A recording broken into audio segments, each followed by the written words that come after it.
Hey everybody, welcome back to Tech Tutor Tutorials. My name's Lee Warwick, and we're doing Advent of Code. So, day 4, the most miserable I've ever been in my entire life doing anything coding related. Everybody like egging me on, telling me that I could do it, but they had already done it, and here it is, 7:30 at night, and I just finally got it after looking at a hint for part 2. So let's jump into it real quick and I'll show you where I got hung up on this one. So here's the instructions for day 4. They tell you that you're looking for a password that's between some inputs, or it's in a range rather. So it's going to be a 6-digit number, and then they give you a couple of other rules. So they first say it has to contain at least one pair of double digits. And then the other thing is that as you go from left to right, the digits must increase. So 1, 1, 1, 1, 2, 3 will pass, 1, 3, 5, 6, 7, 9 will pass. But if you get to something like this, so like this 0 will fail. So I thought this would be pretty simple. It still took me longer than I had hoped to get it. So looking at my code real quick.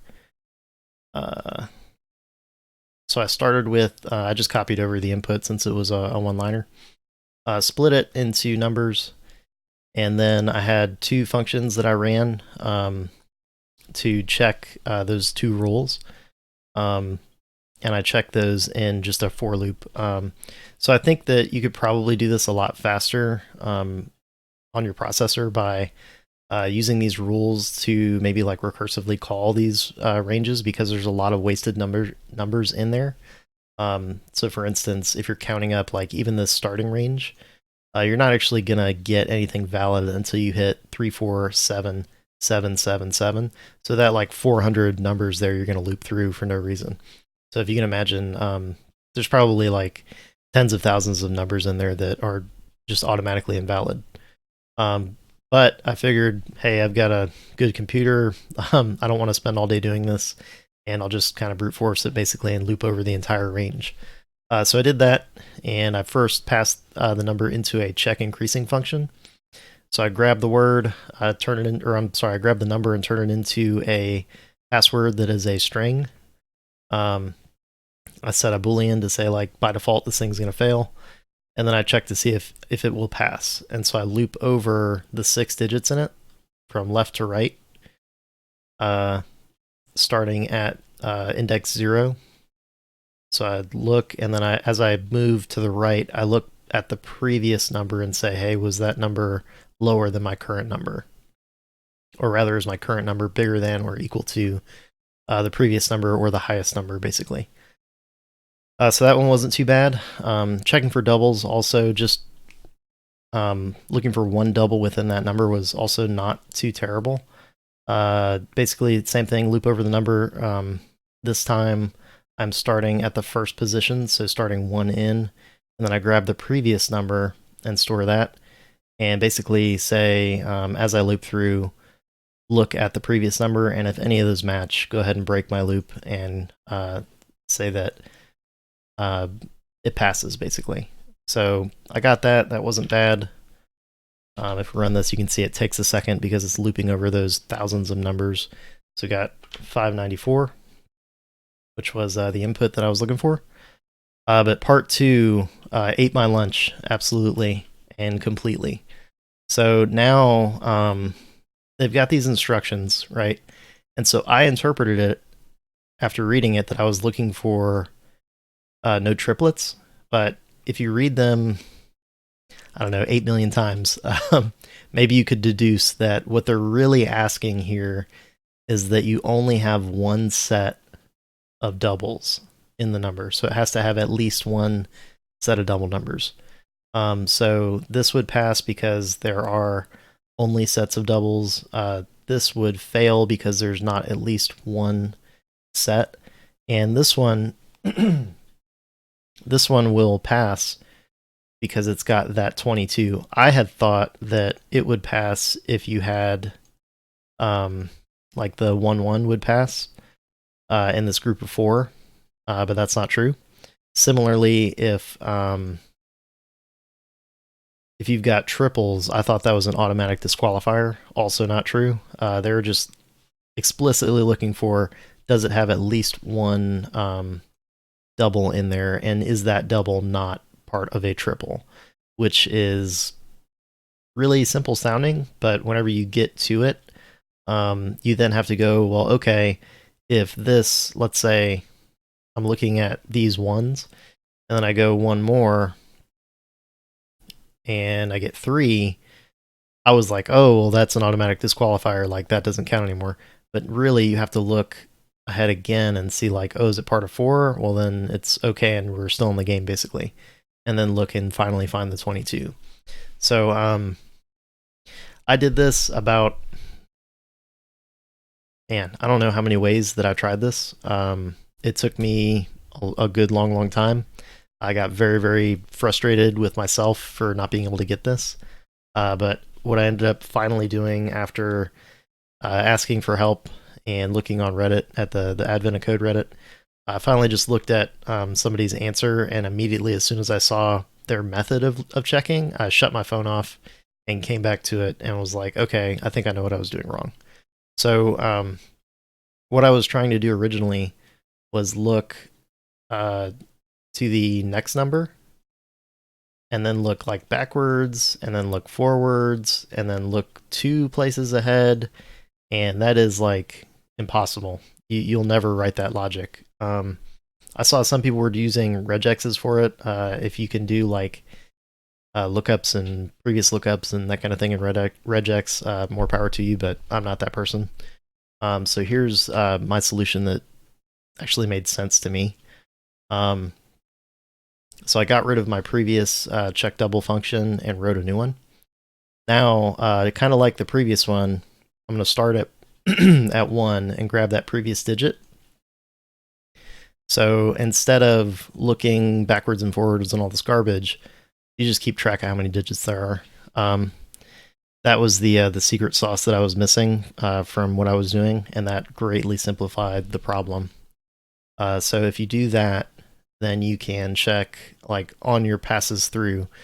So when you first start, you've got a max amount of matching digits of 1 for the original one. And you go to the next one and you say, okay, if that matches, increase that. And then grab that previous value from the current value. Next pass through, you check to see if they're equal. If they are, now you're up to 3, and you keep going. But if they're not equal, that means that you could possibly have 2. And if you do have a digit count of 2, you've like basically already passed. So that test case, I have a whole bunch because I've been trying this for a long time, basically looks like this one. So first pass, you've got, let's see if I can comment these out. This is how many different test cases I was trying to get this thing to pass. So basically, if you start at 2, that is your starting, and then you've got, now you're at the second, or I guess index 1. Actually, that would be the start of the loop, but basically you check to see if that is equal to the previous, and it is. So you've got a digit count of 2, and then on your next iteration through, your previous does not equal the current. And so on that next pass through, now if you've got 2, boom, you passed. Otherwise, that means that you've got a mismatch, which brings you back to 1, and then you just reset that previous digit count. And then basically, if this keeps going and you keep hitting duplicates, it'll just keep adding. And as long as you don't have that count of 2 at the end, it will return false. So running all of these, and see in my solution kind of what I was banging my head against. Let's run the actual correct file. So it still takes a second, but so I've got all these test cases that I was trying to get it to pass, and once I finally hit all of these and saw that number, I was like, okay, I'm going to plug this in and it's going to work. It finally did. But so yeah, this is 3 and 3. That's not good. Here we've got a lone double. That works. Lone double, that works. 3, that's no good. Here we've got a group of 4. So that solution, you'd be up to a digit count of 4, and then you'd hit that mismatch. It would reset to 1, and then your next lookup would hit 2, and it passes. And you would think you would run out on the loop there, but basically before you go to the next loop, once you hit that 2, it just returns.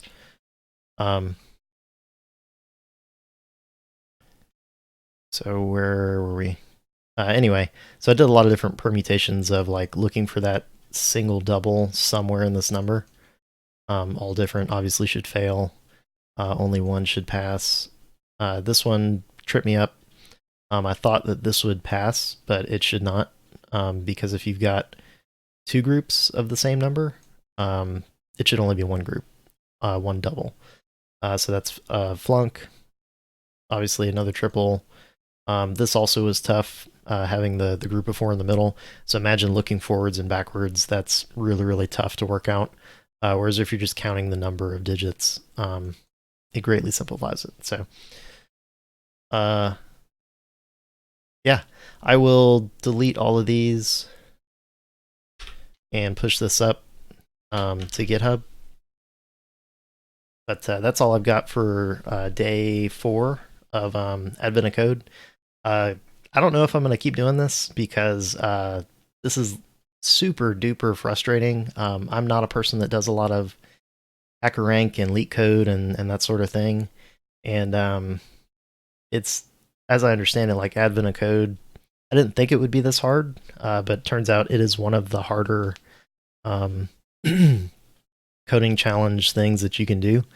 And it's just taking up a ton of time, and it's really wearing me out. So I don't know if I'll take a couple days off and come back to it or what, but I would say if you're a beginner coder out there and you're looking at something like this and you're like, oh man, this would be a fun way to learn to code, it is not. So doing it in a brand new language, I can tell you doing it in Python, even having a lot of experience with JavaScript, is absolutely miserable. So yeah, if you're looking for like a confidence booster, or you're just starting out, stay the heck away from Advent of Code. If you are going to follow it, maybe give yourself a time limit and say like, all right, I'm going to do this for like 30 minutes. And then if you get it, go buy a lottery ticket and go play the lottery, because you probably win, because these are really that hard.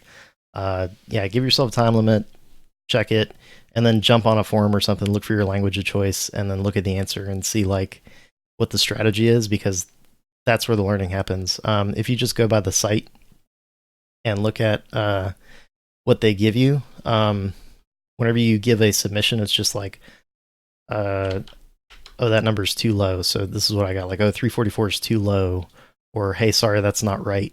And then it gives you like a timeout, I guess, to prevent from people pinging the site like with just random guesses over and over and over again to try and get a star.